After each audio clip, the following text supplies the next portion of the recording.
Have you ever heard of two helicopters colliding while one was just trying to land?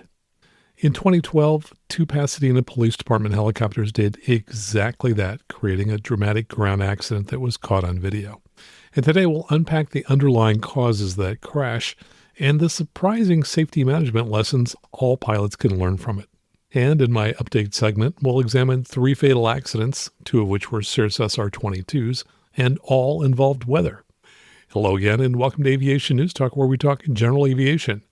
My name is Max Trescott. I've been flying for 50 years. I'm the author of several books and the 2008 National Flight Instructor of the Year. And my mission is to help you become the safest possible pilot. Last week in episode 393, we talked about a $500,000 prize that the American Bonanza Society awarded. So if you didn't hear that episode, you may want to check it out at aviationnewstalk.com/393. And if you're new to this show, welcome. Glad you found us. Now take a moment in whatever app you're using to listen to us and touch either the subscribe key or in Spotify or the Apple Podcast app, the follow key, so that next week's episode is downloaded for free. And my thanks to these people who've signed up in the past week to support Aviation News Talk. We have 4 new Patreon supporters, including Ronnie, Jamie Gamble, Phil Schwartz, and Jim L. And we always love giving new supporters because this is the time of the month where we lose a few because credit cards expire and people don't remember to fix that. So if you would, go ahead and sign up now to support the show by going out to aviationnewstalk.com/support, and I'll read your name on next week's show. And a quick reminder, if you would like to win a Delta Zulu headset worth about $1,300, well, you need to sign up for our Lightspeed giveaway. If you haven't done that, go out now to aviationnewstalk.com/giveaway. Lightspeed is giving away 4 headsets this year to lucky listeners like you. And of course, whenever you buy a Lightspeed headset, they'll send a check to support this show, but only if you first go to this special link we've set up for you to get to their website. So when you buy a headset, go first to aviationnewstalk.com/lightspeed. Coming up in the news for the week of July 27th, 2025, there were lots of announcements last week at AirVenture, and we'll tell you about some of them, including about a pilot who caused mayhem both when he arrived and when he departed. A Senate bill would require NTSB on all civilian and military aircraft, and a vibrating suit could save your life someday, and we'll tell you how. All this and more, and the news starts now.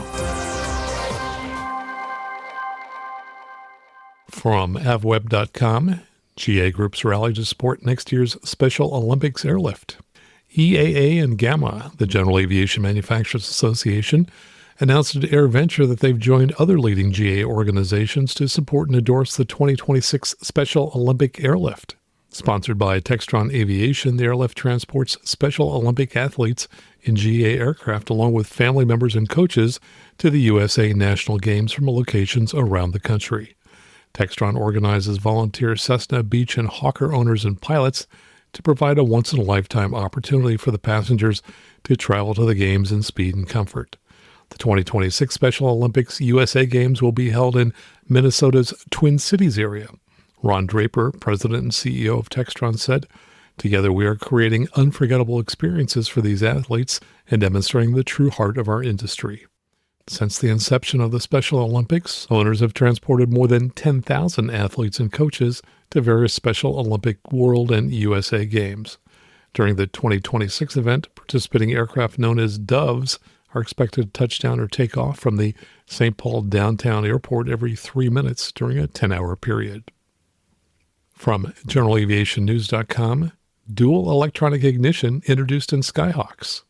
The Cessna Skyhawk now features a dual electronic ignition system, enhancing maintenance efficiency and overall operation of the single-engine high-wing piston. The dual Lycoming electronic ignition system is now standard on all new Skyhawks, replacing the previous dual magneto ignition system. The addition of the dual EIS comes during the 70th anniversary year of the Cessna 172, which first took flight in June of 1955. And let me just mention some of the advantages of electronic ignition, which are more efficient spark timing, which can reduce cruise fuel burn, easier hot and cold starts, reduced maintenance, better high-altitude performance. And one disadvantage is that most electronic ignitions require electrical power to operate, so a complete electrical failure could mean partial or total ignition loss unless you keep one magneto for redundancy. From avweb.com, 172 takes off from Oshkosh Taxiway in wrong direction. There will undoubtedly be an investigation over a Cessna 172 that took off against the traffic on a taxiway at AirVenture last week. The confused pilot was apparently spotted by marshals taxiing in the opposite direction to the flow on taxiway Papa, and they tried to get him to turn around on the grass. Instead of following the directions, he complained to controllers about being directed to the wrong runway and then took off from the taxiway. There were numerous aircraft on the taxiway and in the air around the airport. There has been no comment by the FAA, but plenty of chatter online about the incident that actually was an extension of a fraught arrival by the same aircraft earlier in the week. In a rare move, AirVenture controllers provided active control and even headings to runway 9 for that same wayward pilot after he ignored their directions to divert to either Appleton or Fond du Lac airports. The aircraft is registered to a man in Bismarck, North Dakota.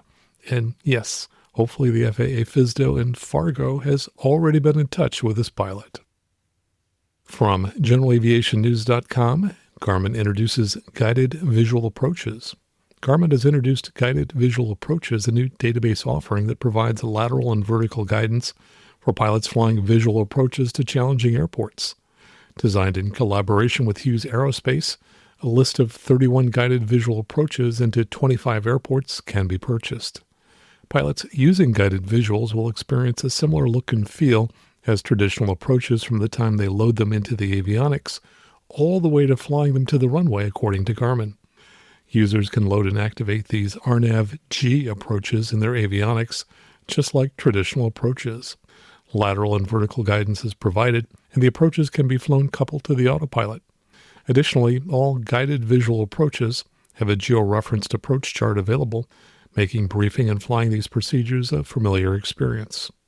Guided visuals can be purchased on flygarmin.com, just like other Garmin database offerings. Customers can choose a one-pack purchase that includes the guided visuals beginning on August 7th, 2025. From AOPA.org, Avidyne earns FAA certification for Cirrus avionics upgrades. Avidyne's Vantage 12 avionics received FAA certification to begin replacing Integra and pre-Integra avionics on 4,000 SR20 and SR22 series aircraft. Avidyne is systematically working through the Cirrus fleet, providing owners with options to upgrade their avionics, rolling out similar upgrades in 2022 for Cirrus aircraft produced between 2002 and 2008. The Vantage 12 system is designed modularly, meaning Cirrus owners can choose to implement upgrades in stages, starting with the autopilot and integrated flight displays, or all at once. Vantage 12 avionics are a significant improvement on existing Integra systems and certainly on pre-Integra Cirrus aircraft. The upgrades include 12-inch diagonal touchscreens, terrain awareness, 3D synthetic vision, and dual attitude and heading reference systems and full redundancy. Base price is $33,000 with an Integra PFD MFD core return. A second ADC and second magnetometer can be purchased for an additional $9,500. From flyingmag.com, Senate bill would require ADSB on all civilian and military aircraft. Senator Cruz of Texas on Tuesday announced the introduction of a bill intended to prevent collisions between commercial and military aircraft. The Rotorcraft Operations Transparency and Oversight Reform Bill, or Rotor Act, would require all aircraft, civilian and military, to use ADSB out and ADSB in. It was unveiled exactly 6 months after American Airlines Flight 5342 collided with a U.S. Army Black Hawk, killing all 67 on board. The Black Hawk had ADSB out, but the system was not broadcasting at the time of the crash. Cruz noted that the adoption of ADSB is just one of many potential reforms to grow out of the crash, including efforts to resolve the nation's shortage of air traffic controllers. Transportation Secretary Sean Duffy said that while his department may have a few suggestions for minor changes to Cruz's legislation, quote, by and large, this is the right approach. And by the way, the NTSB is gearing up for a 3-day public hearing on the Washington crash starting on Wednesday of this week. The hearing will be live streamed on the agency's website. And as I mentioned later in this episode, you may want to listen to one of our other podcasts, NTSB News Talk, where we'll be covering the hearing and special episodes later this week. From GeneralAviationNews.com, distracted pilot crashes while landing. And this comes from a final NTSB report. It says the pilot and CFI were climbing out after departing from the airport in Chattanooga, Tennessee, when the Mooney's cabin door suddenly opened. The CFI tried to close the door but could not get it closed properly. The pilot subsequently returned to the airport to land. During the landing approach, the pilot was distracted, flew too low, and the airplane hit several approach lights short of the runway threshold. The plane sustained substantial damage to the wings and empennage, while the pilot and CFI sustained serious injuries. Probable cause: the pilot's failure to maintain the proper glide path during final approach, which resulted in a collision with the approach lights short of the runway. Contributing was the pilot's distraction due to the cabin door opening. From avweb.com, overloaded aircraft carrying moose meat caused fatal 2023 crash. Investigators found that the 2023 crash that killed Eugene Peltola Jr., husband of former Alaska State Rep. Mary Peltola, was caused by an overloaded aircraft, improperly secured cargo, and challenging flight conditions. The NTSB released its final report, noting that Peltola was flying overweight and had mounted moose antlers on the aircraft's wing strut, creating significant drag and imbalance. The NTSB stated that while mounting antlers outside the aircraft is not unusual in Alaska, it must be formally approved by the FAA, which had not been done in this case. The accident occurred on September 12, 2023, near the remote community of St. Mary's in western Alaska. Peltola, the only person on board, was flying a Piper Super Cub to transport moose meat and antlers for a hunting party he had flown out days earlier. Investigators determined he did not weigh the cargo and had loaded meat into the passenger seat and a belly pod without proper restraints. The report found the aircraft was 117 pounds over its maximum takeoff weight. The aircraft became briefly airborne before crashing moments later in hilly terrain. According to the NTSB, Peltola died within 2 hours of the crash. Due to the remoteness of the site, 400 miles from the nearest hospital, emergency medical treatment was not possible. And finally, from flyingmag.com, a vibrating suit could help pilots avoid fatal disorientation. Researchers at the University of Maryland are developing new technology meant to help pilots avoid disorientation while flying. Spatial disorientation in aviation occurs when pilots can no longer determine their position or accurately judge motion, in some cases due to challenging weather and poor visibility. According to the FAA, pilot disorientation causes 5 to 10% of all GA accidents, and 90% of those are fatal. The problem is believed to have contributed to the airplane crashes that killed JFK Jr. and wife Caroline Kennedy and NBA star Kobe Bryant. The researchers believe they can help pilots reorient themselves with vibrations from a specially designed flight suit or vest, or possibly from a seat. It would operate similar to lane departure warnings now built into many automobiles. Lead researcher Umberto Setti said, "The pilots typically fly through two primary sensory cues, which are vision and equilibrium. Basically, the suit provides another sensory cue to try and deconflict the conflicts that may arise from reading their instruments and whatever the pilot is feeling." In a video documenting the work, Michael Marcos, a graduate research assistant, said the team is exploring vibrations because people process haptic or touch-based input faster than audio and video cues. The video shows pilots using a preliminary haptic system while using a flight simulator. Setti said, "Imagine that the aircraft is rolling to the right and it should not. Then the pilot will feel a haptic sensation on the left shoulder to indicate that they should be rolling back to the left. If the aircraft is banked pretty steeply to the right, then the sensation will be very strong." Early test results from pilots using the simulator have been positive. Setti said, quote, "It was really surprising for us to see that pilots actually reacted faster using haptics rather than only vision." The University of Maryland researchers hope to eventually test their suits on pilots during actual flights. Well, that's the news for this week. Coming up next, a few of my updates, including final NTSB reports for 2 Cirrus SR22 accidents. And then later we'll talk about what all pilots can learn about safety from the ground collision of 2 police helicopters. All right here on the Aviation News Talk podcast.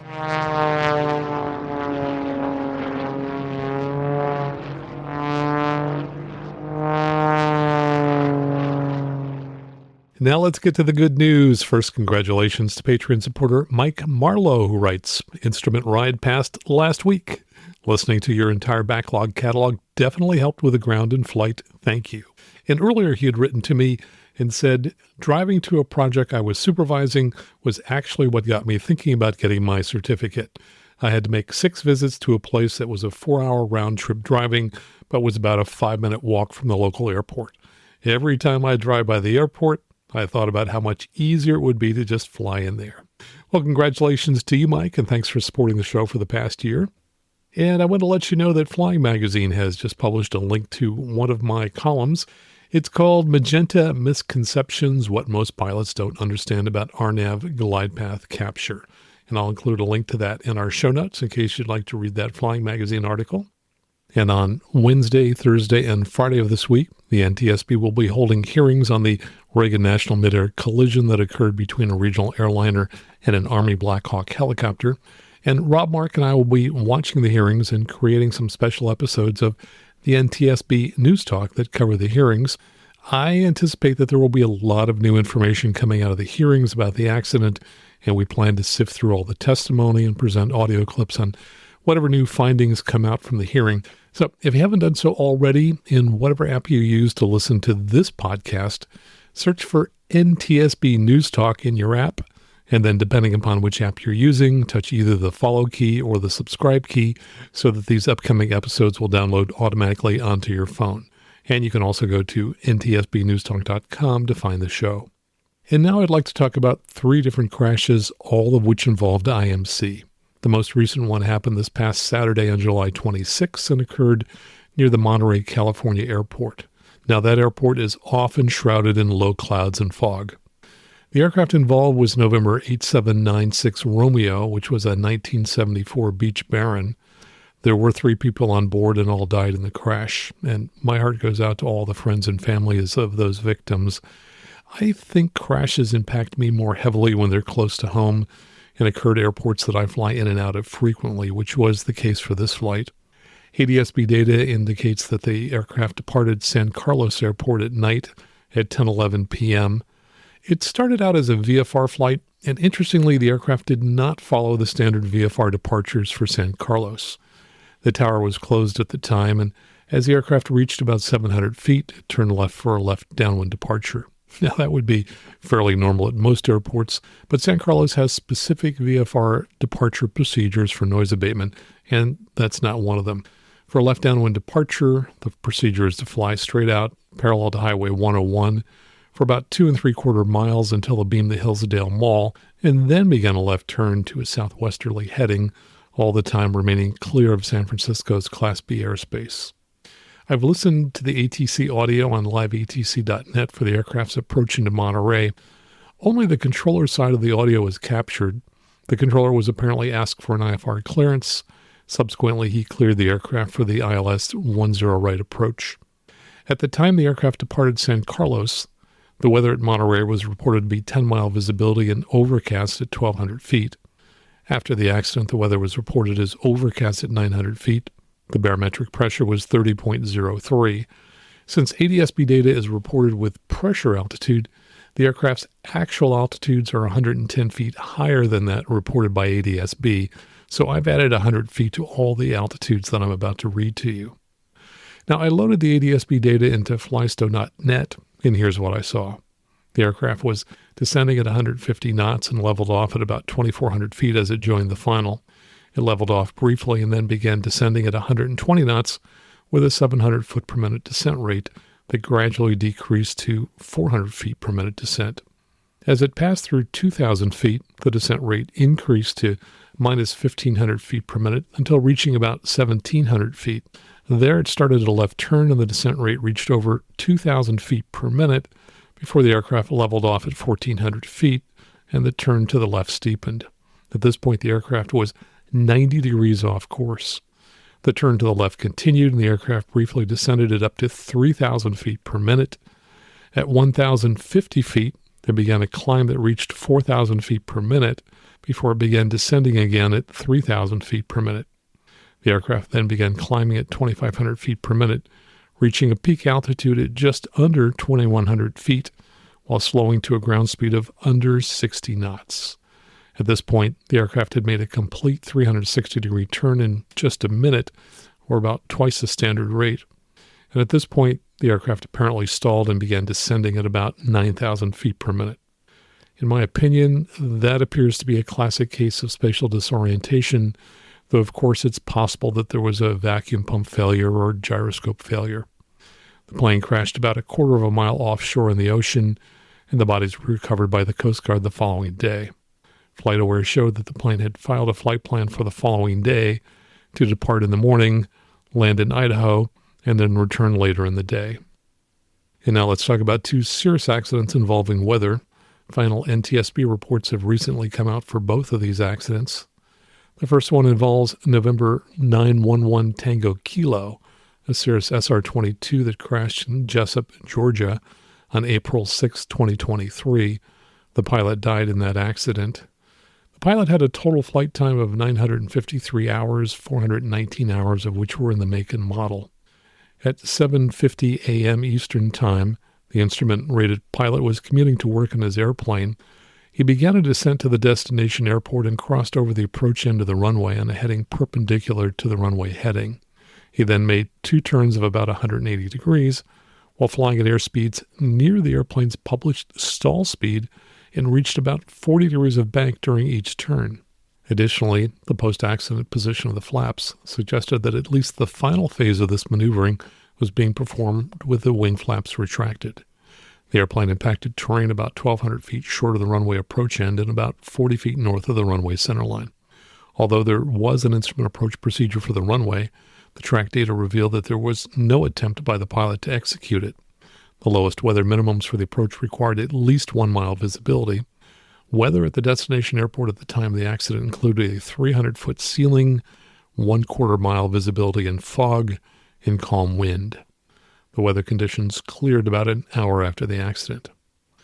Based on this information, it is likely that the pilot attempted to fly under the low overcast while trying to acquire the airport visually.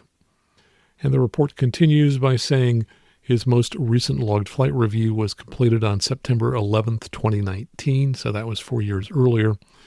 According to the pilot's flight instructor, the pilot completed an instrument proficiency check on September 29, 2021 in the accident airplane, so that was 2 years earlier.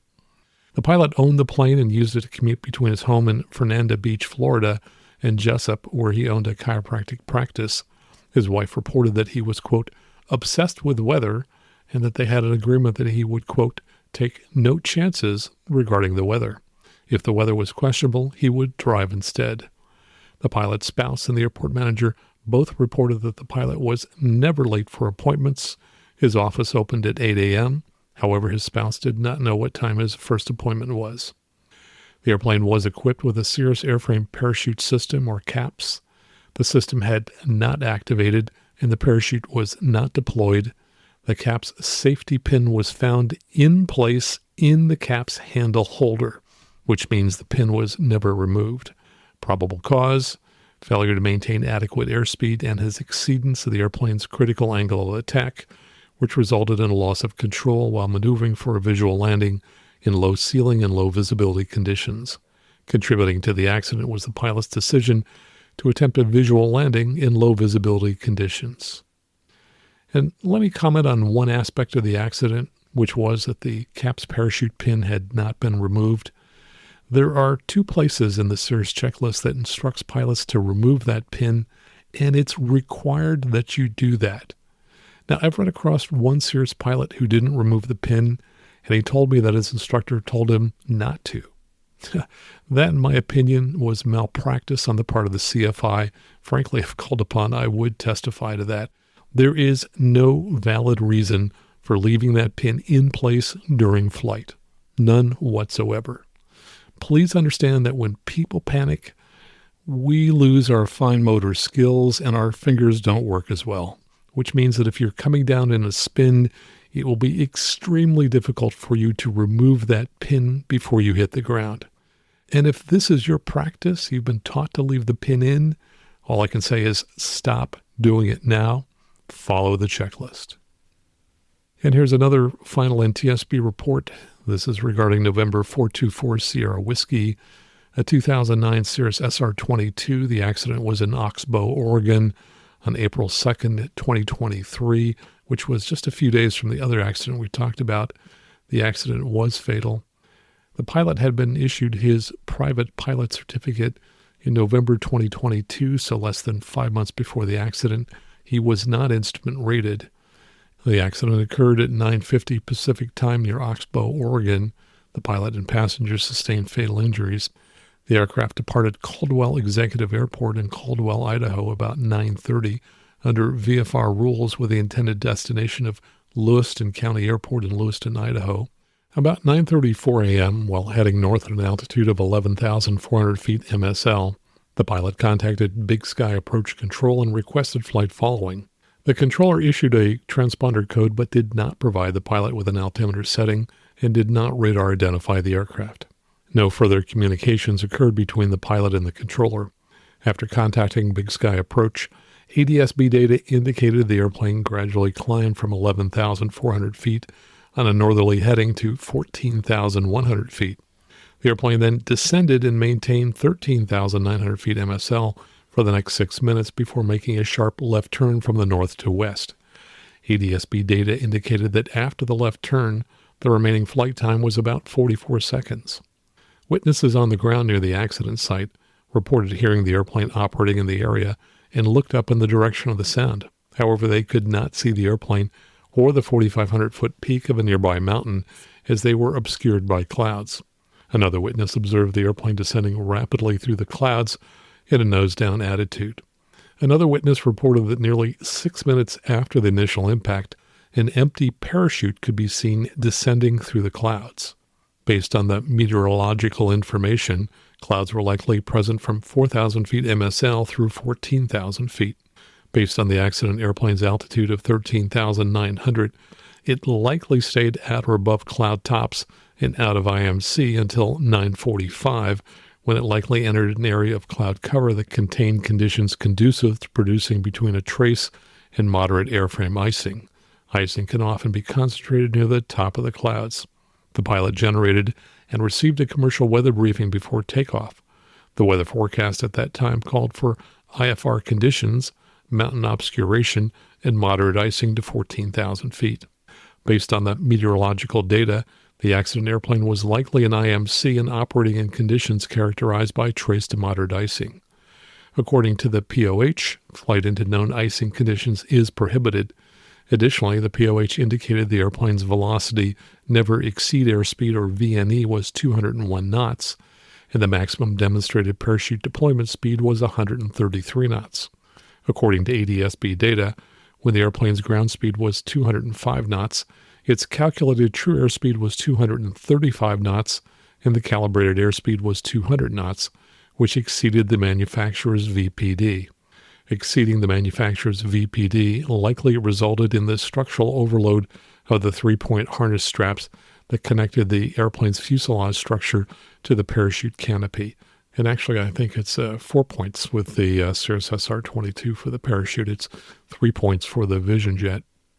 The cap's parachute separated from the airplane, landed in the Snake River, and after multiple attempts was not recovered. Probable cause: the pilot's continued visual flight into instrument meteorological conditions, resulting in airframe ice accretion and a subsequent loss of control.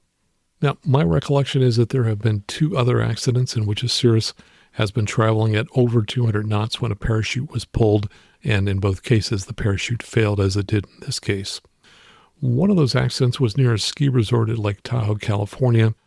That aircraft iced up. It was traveling at about 14,000 feet. The pilot lost control, and the airspeed reached around 270 knots. When the parachute was deployed, that chute was shredded and the pilot died. The maximum cap's deployment speed on older aircraft, like the ones I've just mentioned, is 133 knots.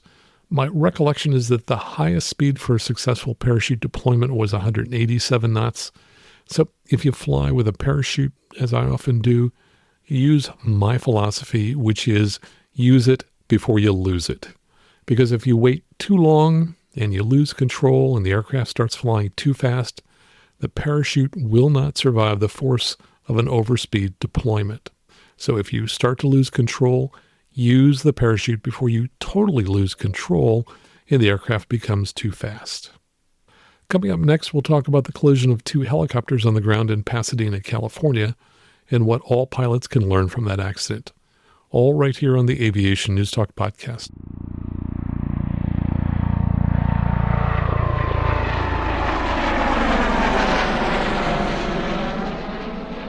Today I want to talk about a ground collision that occurred between two Pasadena Police Department helicopters way back in November 17th, 2012.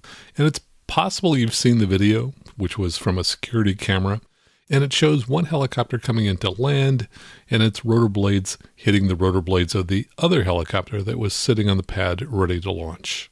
Fortunately, no one was killed, though 6 people suffered minor injuries.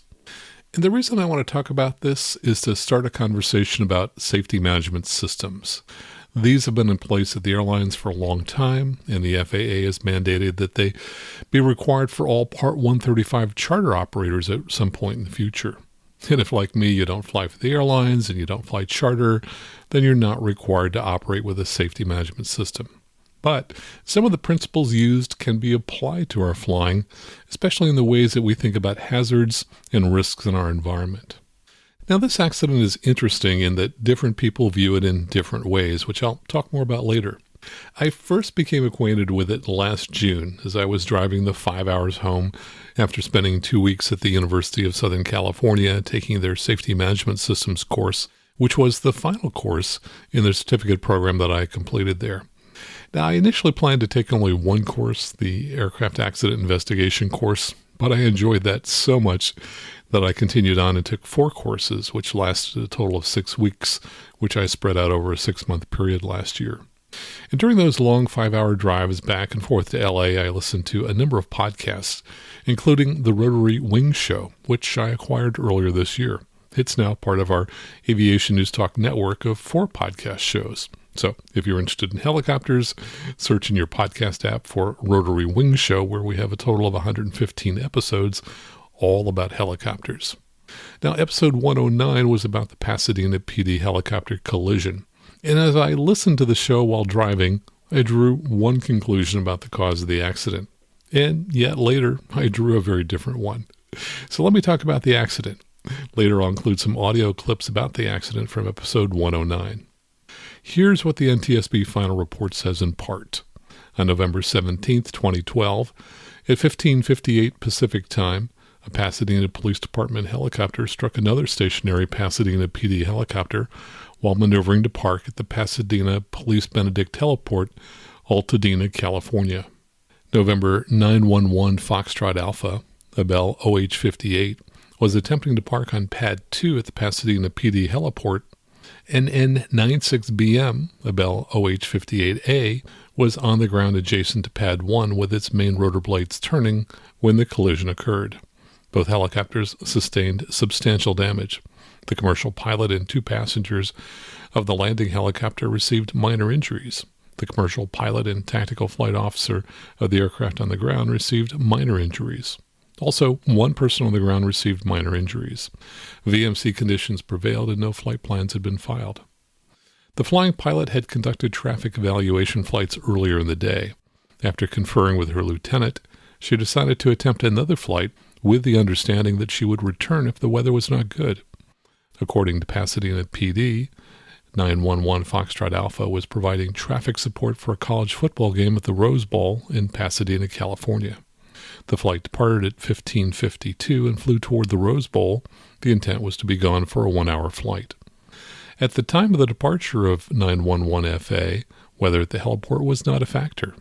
At 15:55, about 3 minutes later, 96 Bravo Mike was moved out of the hangar in response to an in-progress call and placed on the outside edge of Pad 1, in between Pad 1 and Pad 2, facing to the south. The pilot who moved the helicopter to the pad later stated that he parked outside the pad because of drainage issues and that he was not on the radios because he would be off the ground in a couple of minutes and he did not believe there would be a conflict. The pilot had started the engine and begun the startup sequence. And let me just mention, from the video taken by a surveillance camera, you can see that the pad is wet from rain, and there may be a little more concentration of water along the center of pad 1, which is probably what the pilot meant by drainage issues. The pad at that time had non-standard markings, so it didn't have the standard H that helicopter pilots land on. Instead, it had a yellow square with one or more extra lines on it.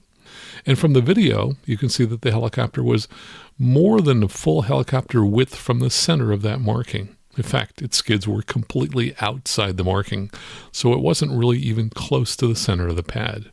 Continuing with the report, at 15:58, 911 Foxtrot Alpha returned to the heliport due to diminishing weather. The pilot made a normal approach from the north to the main pad.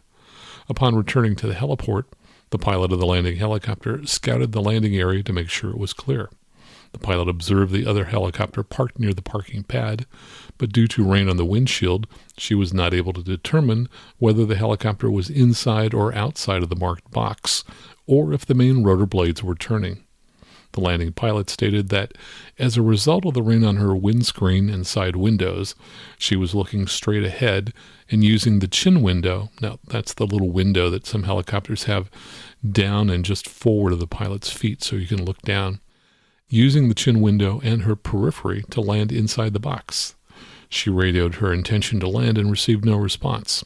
She then made the approach to the main pad, assuming that the other helicopter was inside the box for pad 1, and then hover taxied toward the adjacent parking pad 2. She was focused on her landing pad area, and as she lowered the collective to land on pad 2, the pilot did not confirm adequate clearance, and the main rotor blades of the landing helicopter contacted the main rotor blades of the parked helicopter. At the time of the accident, there was no established monitored Unicom frequency at the heliport, and there were no procedures to alert ground personnel that a helicopter was arriving to the heliport other than by ground personnel hearing it approach. The pilot in the parked helicopter had not turned on his radios, and the pilots were not in communication with each other at the time of the accident. The air support lieutenant was interviewed. He had observed that throughout the day prior to the accident, the weather had been spotty, clear one moment, cloudy and overcast the next. As 911 Foxtrot Alpha took off, he observed from his office marginal weather conditions. A couple of minutes later, he looked out his window and noted that the weather was closing in and that 96 Bravo Mike was on pad 1 preparing to take off. He walked out of his office toward 6 Bravo Mike with the intent of telling the flight crew to stand down. He stated that he had been standing by the left door on the outside of 6 Bravo Mike. He observed 911 Fox Alpha returning to base and thought that was a good thing. He recalled hearing a loud bang, getting knocked to the ground, and then running away from 6 Bravo Mike. And by the way, you might guess that since one pilot collided with another helicopter on the ground, that low-time pilots were involved. But that was not the case. Here's some information on the pilots. The pilot of the helicopter that was returning to base and hit the other helicopter was a 49-year-old pilot who held a commercial pilot certificate. The pilot's estimated total time was 16,200 total hours, with an estimated 8,000 hours in the accident make and model. The pilot had been assigned to the Pasadena PD Air Operations Division since 1989, 22 years as a pilot, and 1 year as a Tactical Flight Officer, or TFO. The 40-year-old pilot of the helicopter that was getting ready to depart held a commercial pilot certificate and had an estimated total time of 13,065 hours, with an estimated 725 hours in the accident make and model. The pilot had been assigned to the Pasadena PD Air Operations Division since 2005, 2 years as a pilot, and 5 years as a TFO. According to the pilot of 911 Foxtrot Alpha, her day began at 5:30 a.m. Throughout the day, she checked weather and noted precipitation and rain. The first 2 flights of the day were for traffic evaluation with no problems encountered. While on the return back to the heliport, the pilot had broadcasted her position per protocol. Upon arriving at the heliport, the pilot performed a reconnaissance of the area to make sure that there were no people in the area. When she looked at the landing pads, she saw the outline of 96 Bravo Mike on landing pad 1. The pilot was not sure if the main rotor blades were turning or not. The pilot continued the approach and radioed her intention and location, but received no response from anyone. On final, she observed 6 Bravo Mike on the ground and assumed it to be on Pad 1. At the time, there was no direct established communications with the pilot of 6 Bravo Mike. The pilot hover taxied to Pad 2 and was concentrating on keeping her helicopter in the box for Pad 2.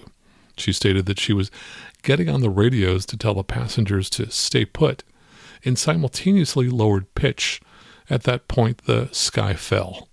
The pilot stated that she had seen 2 helmets in the helicopter, but did not have eye contact with the pilot or TFO of the other helicopter. The pilot stated that the windscreen and side windows were wet with water drops. She was looking forward to stay straight and utilizing the chin window and her periphery to land inside the box. The pilot stated that at the time she did not realize that the parked helicopter, 6 Bravo Mike, was not in the box. Her state of mind was that the other helicopter was in the box, so pay attention to your box when you land and you'll be fine. In her experience, she had not observed a helicopter placed outside of the box. According to the pilot of 6 Bravo Mike, he had arrived at the heliport for his duty shift at 1500. He had performed a maintenance flight check and recalled that there were rain cells to the south and 4 to 5 mile visibility in a 2,000-foot ceiling. About 15:30, he spoke to the pilot of 1 Foxtrot Alpha and that he had told the other pilot that there was weather and rain cells to the south. He stated that he had been pushing out 6 Bravo Mike when a call for assistance was requested. As 1 Foxtrot Alpha had already departed, he moved 6 Bravo Mike to Pad 1. The pilot stated that he placed the helicopter on the outside of Pad 1. He knew they would be off the ground in a couple of minutes, or he would be up on radios. The pilot stated that his thought process was that when he was up on radios, he would check the weather and request the pilot of 1 Foxtrot Alpha to start toward the priority call. The pilot stated that it was not uncommon to place the helicopter outside of the box, and he had witnessed other pilots do the same. He opined that it was done due to poor waste drainage when it rained, as well as to keep clearance from the adjacent fuel farm. The Tactical Flight Officer, TFO, for 6 Bravo Mike stated that he and the mechanic were being directed by the pilot as they pushed the helicopter outside, and that they did not place the helicopter inside the box for Pad 1. Instead, it was parked to the west of the box. The TFO recalled putting on his gear at the helicopter, climbing in and seatbelting himself in. The lieutenant came to his side of the helicopter and asked if they wanted to respond due to weather. The TFO indicated that the traffic helicopter, 1 Foxtrot Alpha, was still up. Once they were airborne, if the weather was bad, they would come back to the heliport. The TFO stated he heard a loud bang and saw the lieutenant running toward a fire extinguisher. At the time, he had not been aware that another helicopter had landed. When he looked up, he saw that the main rotor of the helicopter he was sitting in was gone. The director of maintenance was the on-duty mechanic on the day of the accident. His mission was to maintain the helicopters and assist with helicopter movement. He recalled that he assisted with the movement of 6 Bravo Mike outside of the hangar to Pad 1. He had not realized that 6 Bravo Mike had been placed outside of the Pad 1 landing box until after he disconnected the Auxiliary Power Unit, or APU, and had started back to the hangar. The duty mechanic stated that due to the fact that the helicopter was getting ready to depart, it should not have been an issue. He had observed 1 Foxtrot Alpha on inbound to the heliport. He stated that he had been inside the hangar for about a minute when he heard a loud explosion. Weather obtained at 1628 for the Bob Hope Airport, or KBUR, in Burbank, California, 8 miles west of the accident site, indicated visibility as 3 statute miles, light rain showers, winds from 180 at 6 knots, cloud conditions scattered at 1,100 feet, broken at 1,600 feet, and overcast at 3,100 feet. The Pasadena PD Benedict Heliport was established in 1972. It was situated on a mesa that overlooks the 210 freeway in Altadena, California. The heliport was not a certificated heliport, as it was built prior to the California Department of Transportation Division of Aeronautics requirements. As such, it had received an exempt status. And under wreckage and impact information, it says, on-scene documentation was conducted. After the impact, both helicopters came to rest upright with minimal displacement movement of each helicopter. During the on-site examination, the distance between the two parking pads, as well as the distance between Pad 1 and the fuel farm, was noted. Measurement of the separation between Pad 1 and Pad 2 was measured as 33 feet. The distance between Pad 1 and the fuel farm was measured as 24 feet. According to AC 150/5930-2C, Heliport Design, parking pad size depends on the number and specific size of the helicopter that should be accommodated at the facility. The minimum distance between parking pads should be 1/3 the distance of the main rotor blades.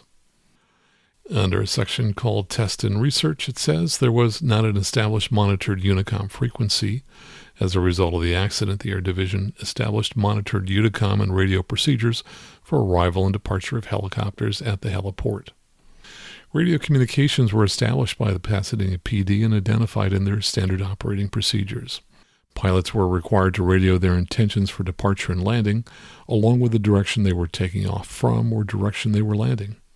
Startup was identified as a critical time for radio communications, as a parked helicopter's pilot had not yet powered up the helicopter and turned on the radios. Pad 1 was 49 by 49 feet.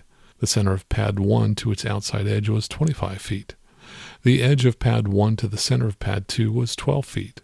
37 feet separated the center of Pad 1 from Pad 2. Pad's 2 dimensions were 39 feet on the north side, 27 feet on the south side, with the west and east sides estimated to be about 25 feet. The OH-58A main rotor blades are 35 feet in diameter, with 11 feet of clearance for this model of helicopter. The fuel pit was measured to be 29 feet from Pad 1. And under heliport evaluation, it says the Pasadena PD Heliport was evaluated by the California DOT, Division of Aeronautics, as requested by the NTSB on December 17, 2012. As a result of the evaluation, a number of actions were identified that would enhance heliport safety, and I'm not going to read that list, but I am going to play a couple of clips now from the Rotary Wing Show. But first, what are your thoughts about who and perhaps what was responsible for this accident? Give that a little thought. Now let me play this first clip, which was early in episode 109, in which Dan Parsons shares his thoughts about the accident. This video, the Pasadena PD helicopter collision, I'd seen it multiple times before. The event itself is almost 10 years old. It makes for compelling footage because thankfully nobody died, so you don't have to worry about any particular gore. It's just the equipment is destroyed. If you're a helicopter lover, that's probably horrific enough. But at least it's shareable in that sense. But you're definitely right around the attribution error that people fall into. I'm a big proponent and wrote recently that I don't mind speculation in the aftermath of an event. I think it's healthy because we often wait a very long time for accident investigations to be completed and reports to come out and everything like that. And we might miss opportunities in the meantime. But what gets me about this is the blame that people put on the pilot that comes into land and park the aircraft at this particular helipad. And that's the bit that really got my goat up. And the second time I saw this video, this is right at the start of COVID lockdowns where I was living at the time. In fact, I just rechecked the date. I posted it was the day my family left to return to Australia, and I was left in my sort of home country at the time on my own. So the confluence of factors brought me together where I'd seen this video again, all the comments flowing from it, and it was like, no, that's you really got to have a look at some of the facts here because the blame they throw on that second pilot, and not the first pilot at all, the one that puts their aircraft in the position, which, as we'll talk, I believe is the real cause, proximate cause. I think there's a systemic organizational issue there that is investigated as well. But just the pile onto that second helicopter pilot is just amazing when this video pops up. So clearly Dan was frustrated that people were blaming the landing pilot. But as I was driving up from LA listening to this episode, I had the same initial first reaction as did many of these commenters, which was, hey, the landing pilot was clearly at fault. But you have to wonder, was this perhaps an accident that was just waiting to happen? Was it in any way like the DC mid-air collision, where it's easy to blame the Army Black Hawk helicopters, but in that case, when you look at how close the instrument approach path for airliners was to the helicopter route, was that perhaps an accident just waiting to happen? Now here's a clip in which host Mick Cullen is speaking. And so maybe after we pull apart this particular incident, it might just help someone go and look at their parking arrangement with slightly fresh eyes. So yeah, that's pretty much it. It's, as I said, you can almost hold in your head at the same time here two different viewpoints and quite legitimately, either one could be true at the same time and hold them. Whereas, we'll talk about this, but responsibility of pilot and command is like complete responsibility for everything that happens to the helicopter, but also that sometimes things are stacked against you. So there are definitely multiple legitimate viewpoints about this accident, and one is that there may have been some systemic issues. For example, did pilots routinely avoid water that pooled on pad 1 by parking the helicopter outside of the designated landing spot? And when it's raining and the helicopter windows are covered with rain, how does that affect a pilot's ability to determine their distance from another helicopter and whether it has been parked outside of its designated position? Now here's another clip of Mick and Dan talking, and this comes from toward the end of the show. All right, let's tackle the organisational stuff. What have you got for us? Yeah, so the Pasadena PD provide a response after everything, which gets filed in the NTSB system, which I think is still available on their website, albeit through a myriad of little virtual corridors. But I quite like the approach they took. It was a considered approach. They had this event. They got the NTSB accident report. I didn't go fishing for any ramifications for the pilots. One would hope that the large investment they'd already made in the crews, that they supported them through whatever they needed after the event, and if it was appropriate, got them back flying, because you really don't want to lose that experience overall. But with respect to their facility, they went through a very measured approach of getting consultants in to have a look at it, remeasure it, work on how the facility could best be used. And as you can see, if you've got Google Earth or something and scroll back in time, you can see what it looked like also on my website back at the time of the accident. And what it now looks like is much more generous in the spacing it provides and a few additional facilities provided at the heliport. So the response by the Pasadena PD is very much that mindset of avoiding the same event in the future, learning from the mistakes and making changes that hopefully will not lead to the same thing happening again. For sure, and I'm like trying to grab or link to those photos so it makes a difference. And they've essentially cannibalized some of that grass area that was behind the original helipads and created a second pad out in the middle of that grass area. So in terms of ground handling, they're going to be pushing an aircraft a lot further if you have a look at how far it is from the different spots. So there's that downside that you need to move the aircraft a bit. But I guess the extra tarmac space and the separation now would make it incredibly difficult to repeat that situation. It's they basically blanked out the old markings, and where spots 1 and 2 used to be is now essentially one large spot, and then the second spot is completely separated with huge buffer. But there's now plenty of room between the actual approach point and the parking spot, and then the fuel bowser, all the fuel storage. Mm. And they didn't stop there, which was really good. So that addresses the physical aspects, the environmental aspects, or the proximal aspects to what happened in the event. But they went a bit further and noticed that essentially that they'd allowed these conditions, these normalized deviant behaviors to first be established and then become the norm. And so that essentially their safety management system wasn't really functioning. They didn't have the appropriate forums to raise safety issues, to identify hazards and talk about issues and address them.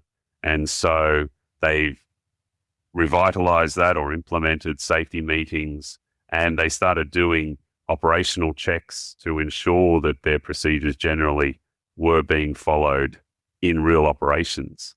So they took that even a step further, that is probably, and you'll never know if it's implemented correctly, avoided further accidents, incidents, issues that from ever really propagating or getting to a position where they can manifest in such spectacular and horrific ways. So overall, I think it's a pretty good story, and I wish it could be projected through the video that gets shared so much.